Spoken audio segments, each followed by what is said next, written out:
Greetings to you all. Today I'll be taking, as I told you earlier, I'll be continuing with a lecture series on the anatomy of the tooth.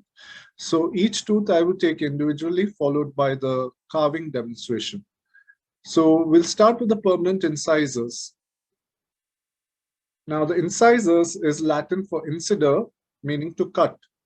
These are the front teeth present in most mammals. They are located in the premaxilla, in the maxillary arch, because maxilla is made up of basically the premaxilla fusing with the palatine processes. So two palatine processes fuse in the center with the maxilla. So the maxilla, the premaxilla is the area that contains the four incisors. Now in the mandible, it's a single bone. So all the incisors fit into the mandible as such. Now the dental formula, when we talk of the decidus dentition, we have the dental formula as incisors 2 by 2, canine 1 by 1, and molars 2 by 2. It's read as I 2 by 2, C 1 by 1, and M 2 by 2. Now in the permanent dentition, in addition to all these teeth, we have the premolars. So premolars are not seen in the decidus dentition. So we have the dental formula in the permanent dentition as I 2 by 2, C 1 by 1, P 2 by 2, and M 3 by 3. So you can notice that in the molars, we have an additional set of molars that are joining in, which are the wisdom teeth. Now humans have 8 incisors, so 4 in the maxillary arch, 4 in the mandibular arch. Now the central incisors have a very characteristic feature where the mesial surfaces of these teeth contact one another. So the left side and the right side and the left side central incisors meet in the midline, and they contact one another by their mesial surfaces. Similarly with the mandibular central incisor, none of the other teeth in the arch have this feature. So it's very characteristic for the central incisors. Now, it's very interesting to know that possums have 18 incisors. They are also mammals and they have 18 incisors. We have the armadillos, which are also mammals, but they do not have incisors. Coming to the tooth numbering system. Now, in the primary dentition and the permanent dentition, we use the universal Palmer or the FDI systems. Now, in the universal system, the numbering starts from the right side maxillary region and goes all the way to the left side maxillary region. So from the lateral incisor of the right side, it is D, E, F, G. Similarly, in the mandibular, it starts now from the left side and goes to the right side. So N, O, P, Q. Now, in the permanent dentition, we do not use letters or alphabets, we use numbers. So for the secondary dentition or the permanent dentition, we give the numbers starting from the right side, going towards the left side. So from the right lateral incisor, 7, 8, 9, 10. And similarly in the mandibular, but we go in the opposite direction from left to right. So it is 23, 24, 25, and 26. In the Palmer notation, we use a quadrant system. So we use the quadrant to denote which tooth it is and which side it is. So starting from the midline, going outwards. Now in the decidus dentition, we use the letters. So here we use A and B, indicating the central incisor and the lateral incisor. The quadrant will help us differentiate which quadrant the tooth is in. Similarly, in the mandibular arch. Now, in the decidus, in the permanent dentition, we do not use letters. We use the numbers again. So starting from the midline, going outwards. So central incisor is 1 and lateral incisor is 2. And here again, using the quadrant, we denote which side it is. Similarly, in the mandibular. Now, in the FDI system, there's a very different system where we use 2 numbers. So the first number will denote the quadrant. The second number would denote the tooth within the quadrant. So the number of the tooth within that quadrant. So if we use, when we see for the decidus, now here you can see we've used for the maxillary arch, the right side, we have used the quadrant 5 here for the first quadrant. So 5, 1, 5, 2, 5, 1 for the decidus right side central incisor, and 5-2 for the decidus right side lateral incisor. Similarly, so the numbering starts again from the midline going outwards. Similarly is for the permanent dentition, but here the quadrant number is starting with 1. So quadrant number 1 is the right side, quadrant number 2 is the left side maxillary, and quadrant number 3 is the left side mandibular, quadrant number 4 is the left side, the right side mandibular. So here again, quadrant starts from the central point and goes from the midline outwards. So that is the FDI system. Now, functions of incisors. There are a lot of general functions of all the incisors. Basically, they help in mastication by biting, cutting, and shearing of food. So these 3 functions are associated with the incisors in general. Phonetics. Now, just imagine a person without the anterior teeth, without the central incisors and the lateral incisors. So they find it difficult to say certain sounds or make certain sounds. So to enable articulation of speech and execute a certain sound, you need the incisors or the central and lateral incisors, both of the maxillary and mandibular. Such sounds such as F and V are essential. The incisors are essential for making these sounds. Similarly, E and S, they are also very important for bringing out the sounds. Aesthetics. Incisors contribute to a person's appearance. So, wow, what a wonderful smile this guy has. Just look at these 2 pictures. One shows a very prominent film actor where his teeth were stained, so color is appearing yellowish, and the size looks small. So he has a very gummy smile here. But just see after aesthetic improvement, what a smile. It makes a lot of difference. So anterior teeth, again, if the shape of the tooth is affected, like if you have a broken tooth or you have a tooth that is smaller in size, yes, it does, or its shape is distorted, it makes a lot of difference for the appearance. So just see the 2 photos of the same personality, one in his younger age where he has a broken incisor here, and where everything is done up, it gives a very good appearance. Now here's another case where lateral incisor having a peg-shaped appearance. So peg-shaped incisors where they taper towards the incisal tip or towards the incisal edge, okay? So this gives an appearance that's not very nice to see, but just imagine when it's built up like this, like a natural tooth, it looks very nice. Displacement. Now, if you have irregularly placed teeth, now teeth that are placed in different levels, or the crowding of incisors and anterior teeth, it gives a very bad appearance. Again, now if it's corrected, now this is after correction, you can see, wow, what a wonderful smile. So definitely aesthetics has a lot to do with, our anterior teeth have a lot to play in aesthetics. Now here's another very famous personality. You can see that there is a space between the 2 incisors. So this is known as a midline diastema. Now just see after correction, wow, what a wonderful smile. The smile is completely changed. The appearance is completely changed also. Now the anterior teeth are very essential for supporting the lip. So name your facial profile. Now this is a side view of a patient that has no anteriors. So you can see that the support of the lip is lost. So what happens? It falls back. Now if we replace it, just see that perfect appearance. It gives a very natural, or not a, it gives a very beautiful appearance. So definitely the support of the lip is has a lot to be related to the anterior teeth or the anterior incisors.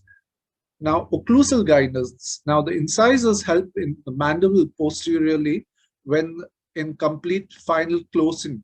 So, occlusal guidance is also one of the functions of your anterior incisors. So, mastication, phonetics, aesthetics, occlusal guidance are functions of your incisors.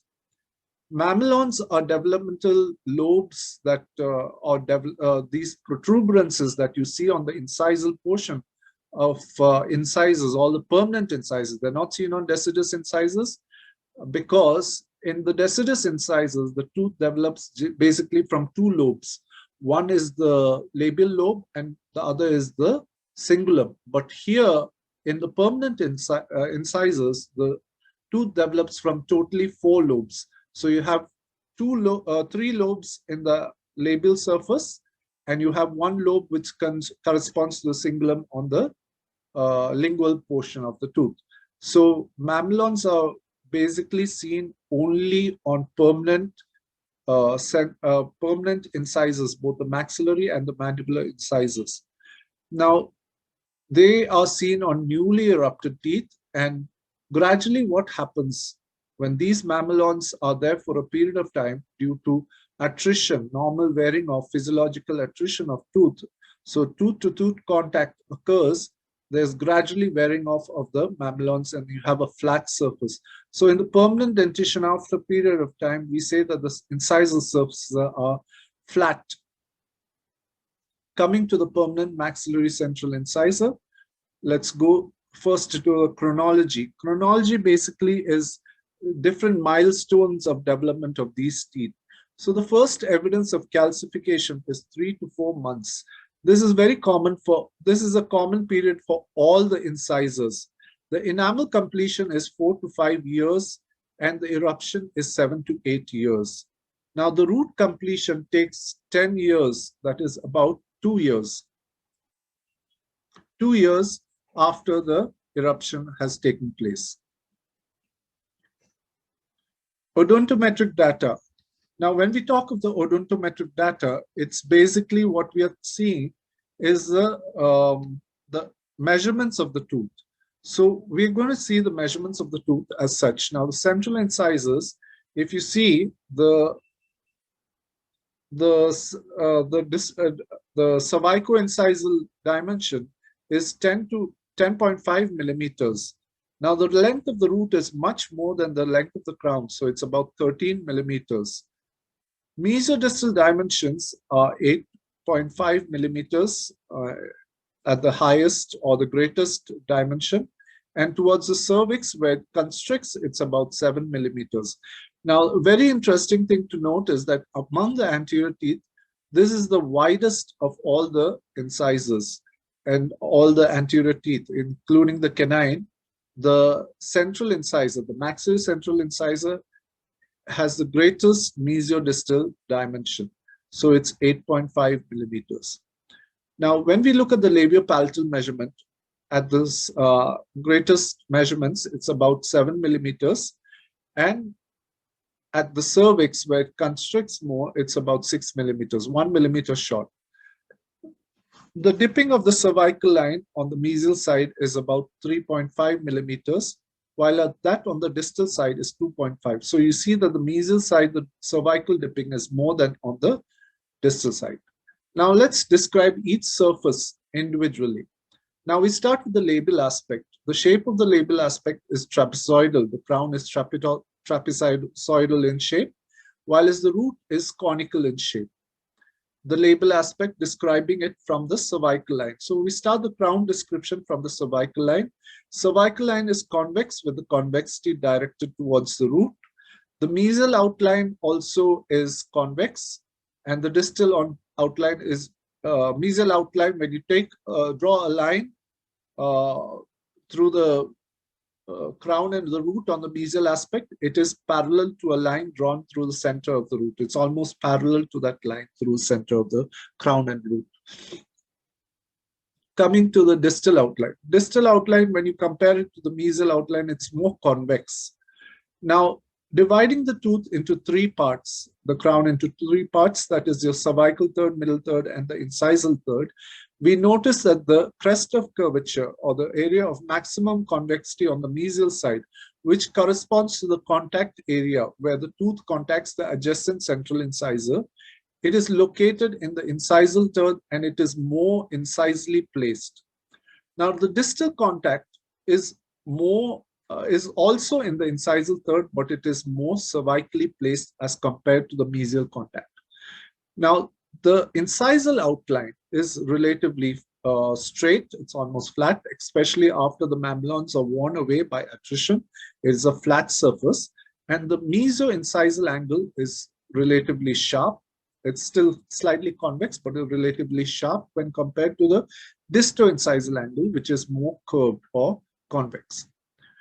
Now, when we talk of the labial surface, we describe it on the basis of its features, that is, whether it's smooth, whether it's convex, whether it's flat. So when we talk of the cervical third, it is more convex. It's a wide convex area.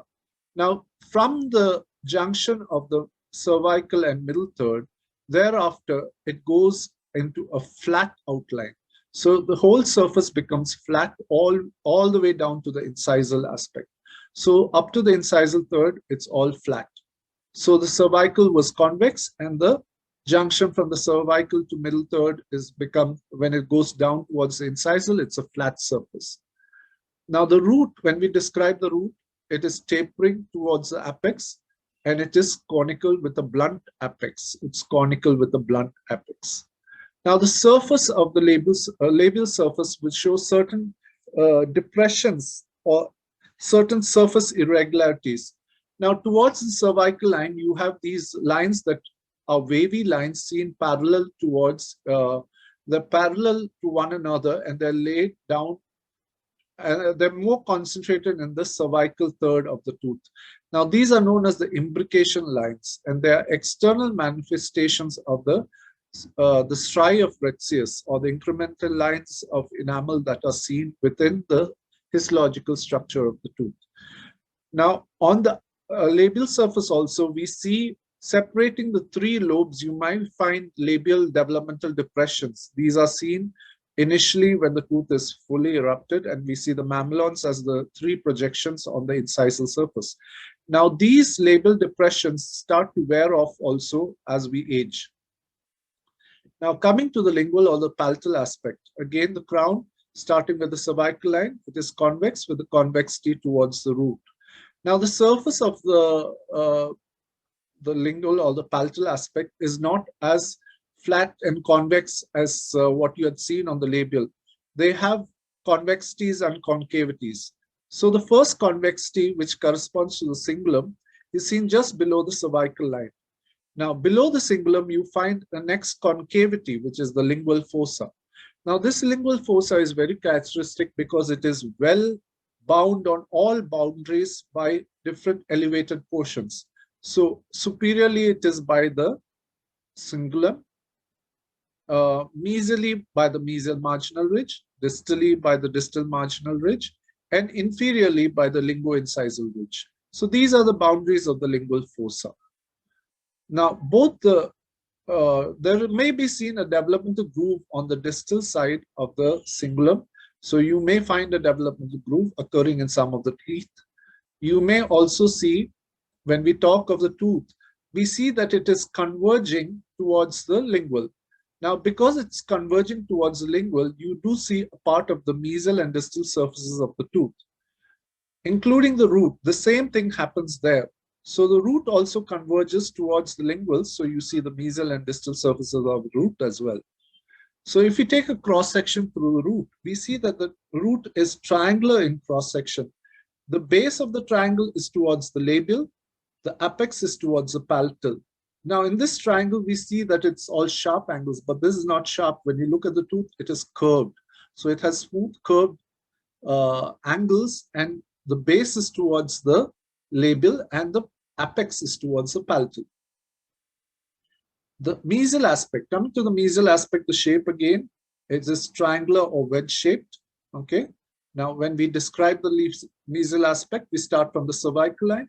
The cervical line is convex, but this time the convexity is not towards the root, it is towards the crown. So the convexity is directed towards the incisal.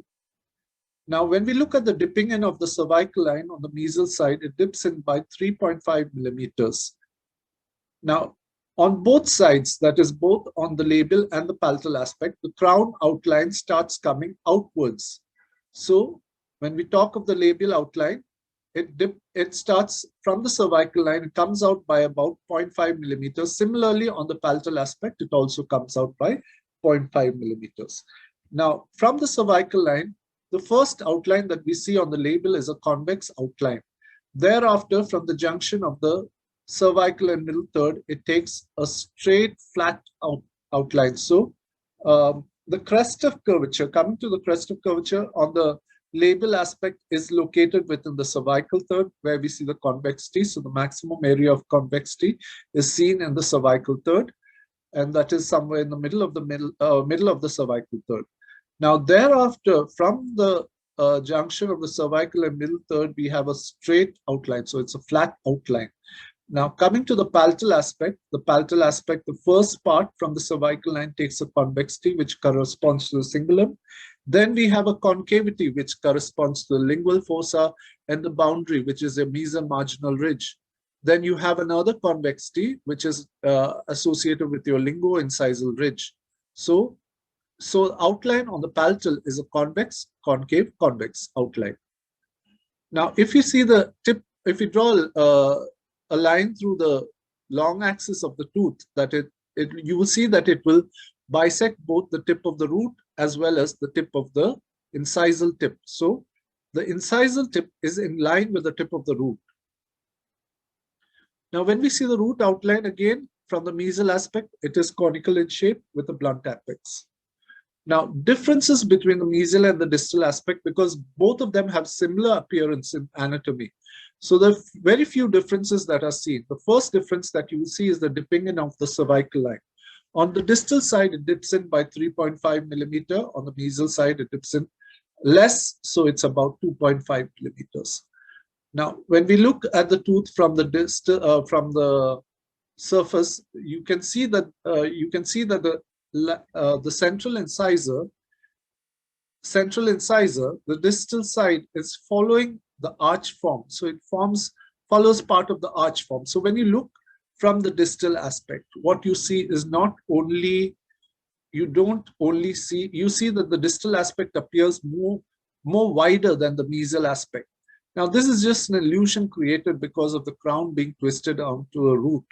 So what you see not only the distal surface of the tooth, but you also see a part of the labial surface of the tooth. So this illusion gives the feeling that the tooth is wider on the distal than compared to the mesial.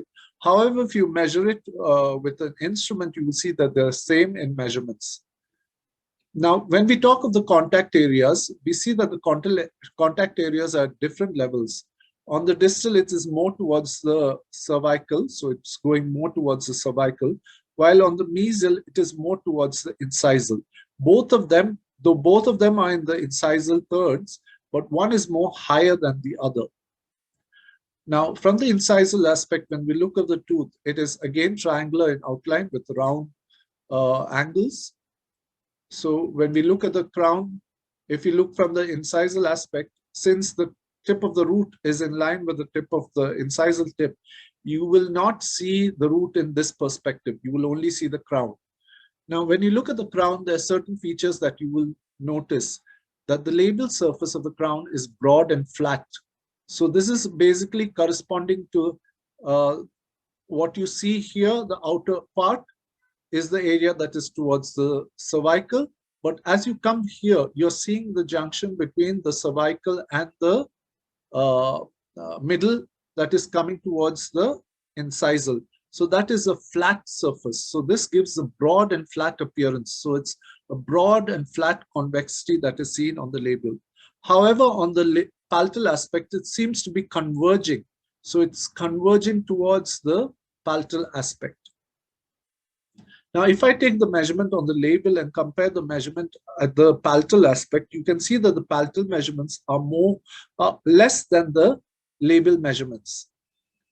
Now, if I put 3 points, one at the mesio-incisal angle, one at the cingulum, and one at the disto-incisal angle, and I measure the distances between these 3 points, I see that the mesio-incisal to cingulum measurement is longer than that of the cingulum to the disto-incisal angle.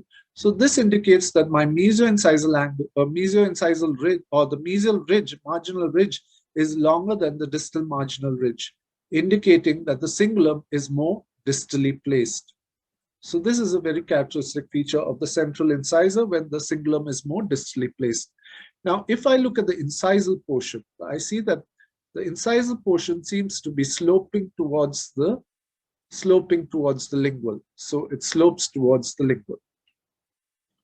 Developmental variations that you may see with these teeth are generally seen with all the incisors, and these features are more seen with the lateral incisors than the central incisors. They are also less seen with the mandibular incisors as compared to the maxillary incisors. So one of the first features that we see is a lingual pit, a deep pit that may be seen on the lingual surface just below the cingulum and may extend to any depth within the inner portion of the tooth. So these are known as lingual pits. Now you can see them highlighted with the arrows on this chart. Now the shape of the crown could be either rectangular or it could be triangular. So there will be a variation in shape of tooth. The root length may also vary, where you may have very short roots known as dwarf roots.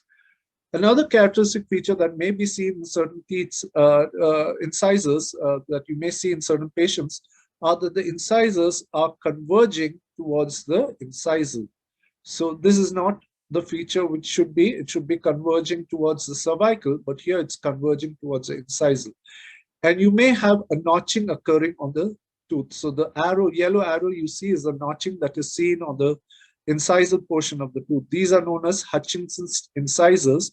They are seen in congenital syphilis. So these are seen with all the incisors, both the maxillary and the mandibular incisors. So they are also known as screwdriver shaped incisors because the shape resembles a screwdriver where they're tapering towards the incisor. Talon's cusp. Now this is basically an extra cusp occurring on the lingual surface of the incisors from the cingulum. It extends all the way up to the incisal level. So it comes up to the incisal level, and they may lead to either disturbances in while biting or while chewing. So they have an incisal contact being created, and they may act as an occlusal interference. Now these cusp-like structures, they have their own pulp, they have their own enamel and dentine and pulp. So they're prone to develop dental caries, especially if food starts accumulating between the deep fissures between the cingulum and between this Talon's cusp and the lingual surface. Also, because of the occlusal interference, this tooth or this extra cusp-like structure could get fractured and may lead to pulpal infection. They are known as the Talon's cusp because they resemble the eagle's talon. So the eagle's talon is basically the claws of the eagle. So it looks like the three-pronged or the three-pronged appearance of the talon of the eagle. Mesiodens. Mesiodens are supernumerary teeth that are seen between the incisors. They may be placed either exactly between the incisors, creating a space between the incisors. They could be erupted, they could be impacted. If they're impacted, you will just have that space created like a midline diastema, and you would not know that there is a tooth in between the roots of this teeth. It can be also placed labially or lingually to the incisors. So they lead to a lot of interference also and occlusal, they lead to crowding of the anterior teeth. So these are the summary of the variations that we had seen in the incisors, and thank you for attending class. If you have any doubts about the lecture, comments, you can make it known in the comment box below, and please like and share and subscribe the channel if you feel that you have gained from it. Thank you.